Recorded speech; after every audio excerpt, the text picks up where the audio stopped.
Sanskar Varga of last 12 years in Pune. She is a homemaker, Sevika for Rashtra Sevika Samiti and core committee member of Hindu Women Forum. Thank you. Rama was a banker. Yeah, she was a banker. She was working in Union Bank for 37 years.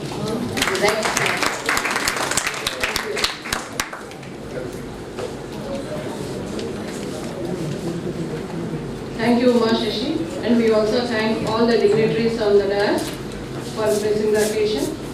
We will now move on to the panel discussion, and the topic is role of women in Hindu researchers.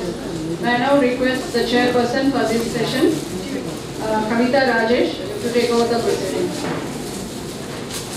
All, and I'm Kavita Rajesh, an entrepreneur into manufacturing of paints and also governing body member of ELITE. ELITE is an association of women entrepreneurs of Andhra Pradesh.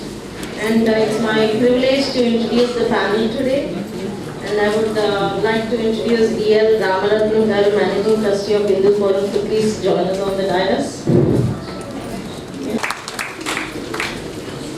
And I request Madhavi Mala Garu to hand over a bouquet to her, please.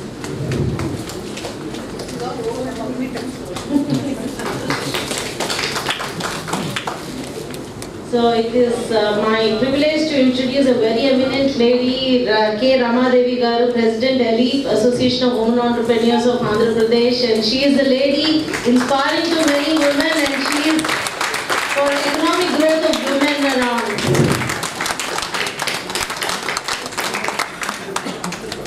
And I would like Madhavi Mala Garu to hand over a bouquet to her.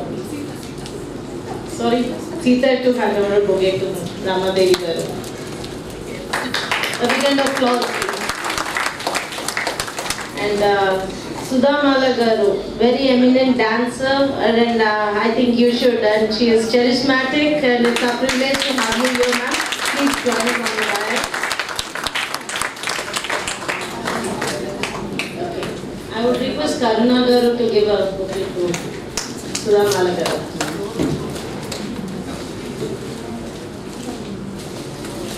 And we have a very eminent doctor, Dr. Bhanumati Garu. Please join us on the dais. I would request Nata Garu to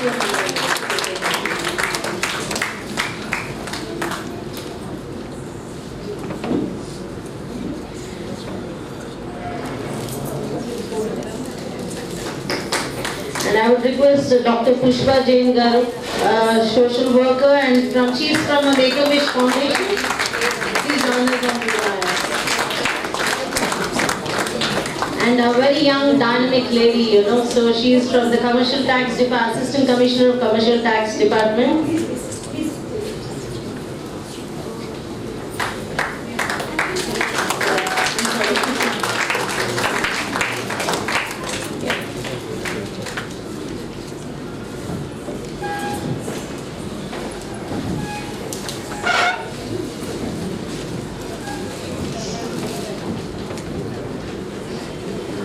We have so many eminent ladies here, and we have Deepthi Garu, who is from Assistant Commissioner of Taxes Enforcement, and she's a Group 1 officer passed in 2007. I think she's the youngest lady here.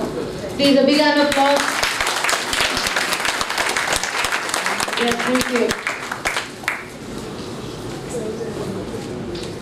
Madam, it's really interesting. We are all here on a very specific week, forming a Hindu World Forum today.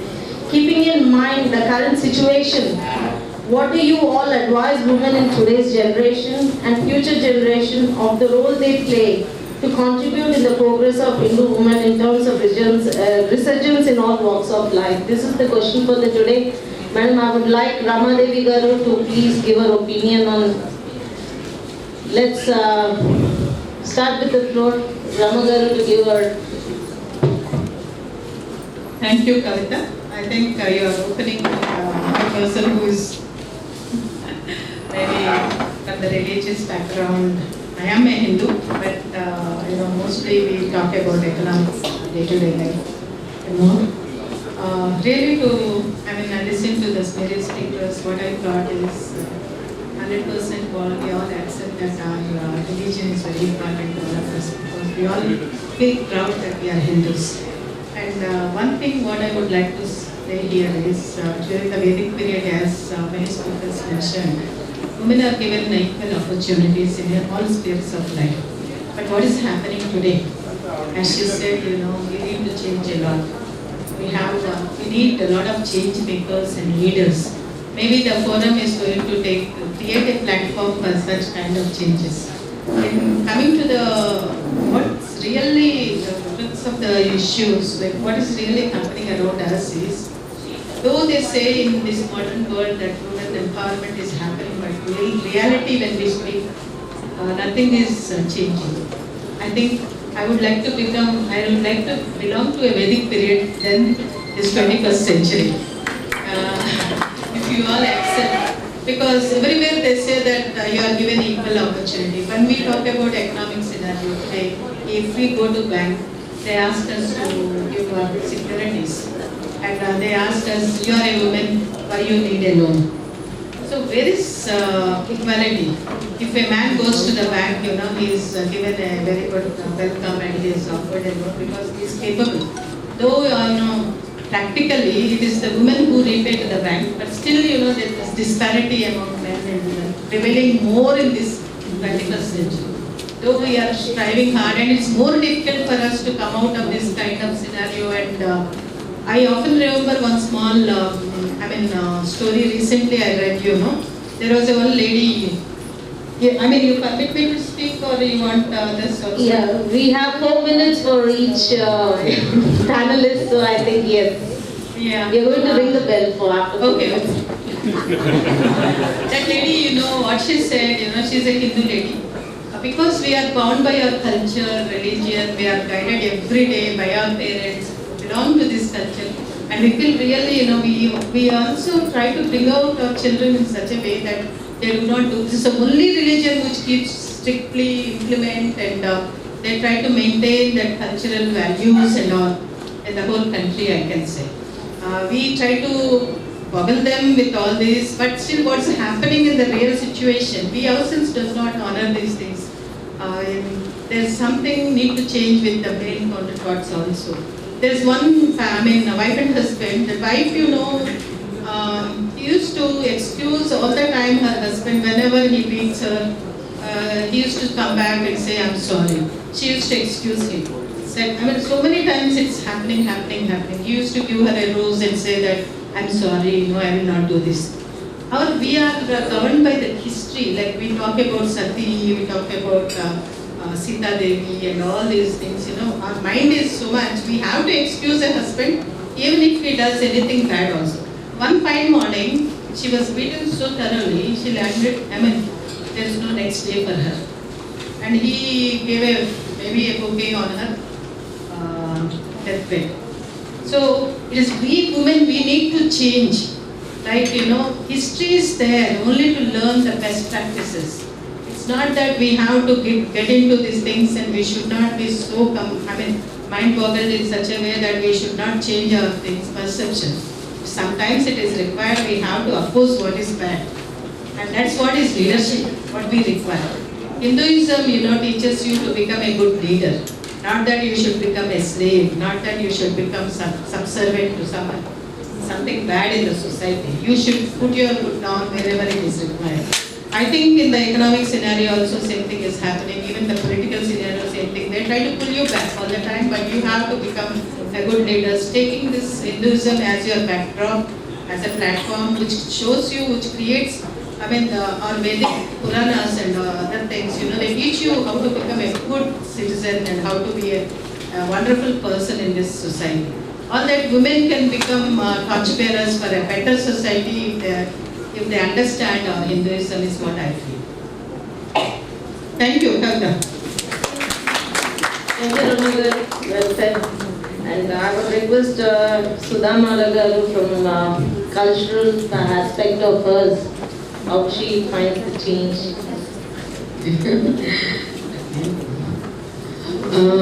The topic is cultural, but that topic is inseparable from culture. So we have to know about our culture also. Sabha Saraswati Namaha. I bow to the goddess Saraswati, who resides in the hearts of our esteemed girls and all the participants here. Today is beautiful and bright Thursday. Guru, Jupiter is the planet. The Adhidevata of Guru Graha is Lord Mahavishnu. Vyapnoti iti Vishnuhu. The one who pervades whole universe with its Ananta Koti Brahmanas is Sri Mahavishnu. My humble salutations to that omniscient, omnipresent Vishnu, the Guru Tattva, my Grandpa Guruji, my master, the embodiment of Guru Tattva, whose teachings I am going to share with you. So I am reading out because they are mostly the views and teachings of my beloved Guru. My topic is culture, that is Sanskriti. This is a vast and exhaustive subject which envelops beliefs, faith, religious and social customs, traditions, family value system, language, literature, fine arts, handicrafts, and how we live, how we wear, everything comes under this culture. A culture of a civilization reflects its history. History of a civilization includes gods and goddesses. They worship the innovations they saw, victories and failures, leaders, the good and bad they underwent. Remembering all these things is also a part of culture. While actual history cannot be included in culture, the song and dance, that is cultural part, in praise of gods, they worship, the stories of valor shown by their leaders, all comes under one umbrella, the culture.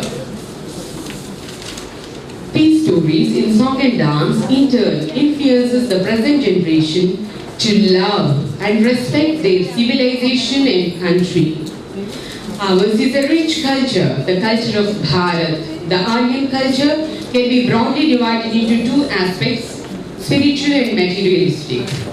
The materialistic aspect includes the rules and regulations to be followed by an individual and as well as in family system as told in Dharma Shastras and Smritis, which again when followed meticulously results in spiritualistic aspect. Hence, we can say that our majestic culture gave more importance to moksha, the fourth purushartha, while emphasizing on dharmic life to be led for gaining artha and kama, what we crave for. Of the four ashramas, Balya, Kaumara, Grihastha and Vanaprastha, the Grihasthashrama forms the basis of this dharmic life. The family value system is the central axis of our Bharatiya Samskriti. The most important contribution to our culture to the world is the presence of Jivatma and conquering death. We have three stories of conquering death in our Puranas. Rishi Markandeya conquered his own death. Nachiketa, as representative of human race, conquered death and laid a yogic path. And the third is Savitri. She conquered her husband Satyavan's death. Sati Savitri followed a specific yogic path to conquer her husband's death. This yogic path formed the basis of Sri Aurobindo's philosophy, which we are now very familiar with, so many of participants in the Hindu. Ma'am, we have to conclude here short time. Yeah. It is not the greatness of women in our family system of a rich culture to be admired. Without these women, there is no family value system. In a family, women is adored as mother, wife, sister, child, so many. She is the central pillar of our family system. Without the consent of a wife, a man is not permitted to do any household duties like Atiti Puja, Dana, Daiva, Pitru Aradhana. These are the rules laid by our Dharma Shastra. Responsibilities were given priority in our family value system and not rights for the individuals of the family. It's more Matriswami Vyavastha, wherein mother and wife got due respect and love. We can see in our recent history that Sri Adi Shankaracharya took permission from his mother before taking to sannyasa diksha. Even Sri Raghavendra Swami of Vaidya Siddhanta took permission of his wife. This is our family value system where we honored our women, which scarcely can be found now. The change in position of women in present day of our culture can be attributed to repeated invasions and the rule of foreign culture on us. The present day situation needs a renaissance, a resurgence of our rich culture. The women should lead this resurgence as they form central structure of our family value system. Remember, in Bhagavad Gita, Krishna exhorted Arjuna as Uttishta Kaunteya, awaken, O son of Kunti. Nowadays, whenever Indian women are successfully leading dominant corporates, balancing their family responsibilities, why can't they revive their position in our family value system? They can. They can also revive our rich cultural heritage. Cut it short, please. Okay, it's only half a page. Okay, they can. They can also revive our rich cultural heritage. They can mentor future women like what we saw in the AV presentation, Shivaji's and Swami Vivekananda as well. How can they do this? By not leaving future generation to cartoon shows and video games. Tell them stories of our great epics Ramayana and Mahabharata, the dharma for which they stood. Explain to them the greatness of virtues followed in these epics, or else they might end up saying Kumbhakarna is righteous because he was with his brother Ravana. Make them learn our fine arts. Our fine arts are primarily sattvic in nature. They increase the sattva guna in the individuals who practice them. Saptasati, the story of Ma Durga, extols Devi in her tamasic, rajasic and sattva guna rupas. Of these, Mahasaraswati, a sattva guna rupa of Ma Durga, destroyed demons more than in rajasika and tamasika rupas. So mothers must set an example for children by first learning these fine arts and passing it on to their children, thereby cultivating sattva guna in future generations. And soon, the future citizens of Bharat will become the righteous heirs of our rich culture. This can only be possible when, as mothers, take the initiative to act as the bridge between our Sanskriti and our children. Come, let us all take the pledge to be that bridge between our Sanskriti and our children. Let us start from now, this moment. Thank you. Is to be short and precise, just 4 minutes to go with all the panel members. And I would request Dr. Bhanumati Gar to give her opinion. Thank you very much. I'm honored to be here to give my opinion as a doctor because I'm the only doctor you have to listen to me. I'm going to be a panelist in the discussion on researches of women, the role of women in the researches of New India. I sincerely do not know where to begin, since the context is a very wide ocean. Hindustan is a blessed land which has a special identity in the world history for having a religion that worships female deities equal to male deities. That is our Hindu religion. Unlike any other major religions, the feminine is given a sacred pedestal here instead of having a sole male god. But our worship of the feminine ends only at the Garbhagudi. It doesn't even reach beyond the threshold of the goddess's chamber, where the widows and women in their periods are not allowed to indulge in any rituals. In suburban and rural areas, there was a discrimination against women based on the normal physiology or destiny. Now I see that a much healthy environment for girls has come. But still a lot of change is needed. While steps are taken towards the right direction in increasing the educational opportunities and facilities for women, we are failing to implement them in other social plays like female feticide, dowry and rapes. Because I am a doctor, I am touching these aspects. Few years ago, the general health of women was at stake due to early marriages and multi-parity. As a part of researchers, there have been steps taken by the government to raise the marriageable age of the woman to 21 years and equality with males in rights to inheritance. There is emphasis on sex education and family planning practices also. Now an educated Indian woman who gets married at an appropriate age can take care of herself, her family as well as her career in an efficient manner. She can have healthy, limited number of children and build a good life for them. Today's woman is the boss of her own home, providing hygienic environment in the household and nutritious food to protect the family from diseases and ailments. This helps in producing a healthy generation.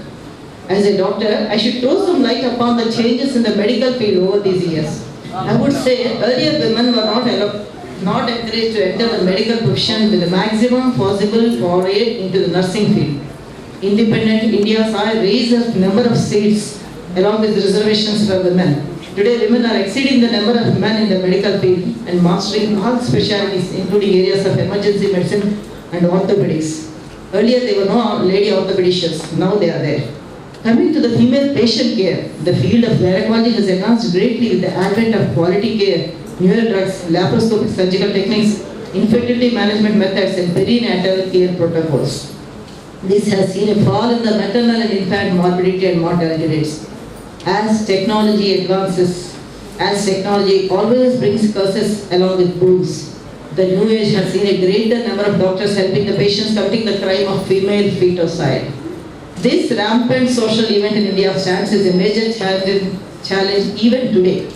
As Amartya Sen had commented, more than 100 million female loss of life is due to gender bias only. While the government has been trying to stamp her eye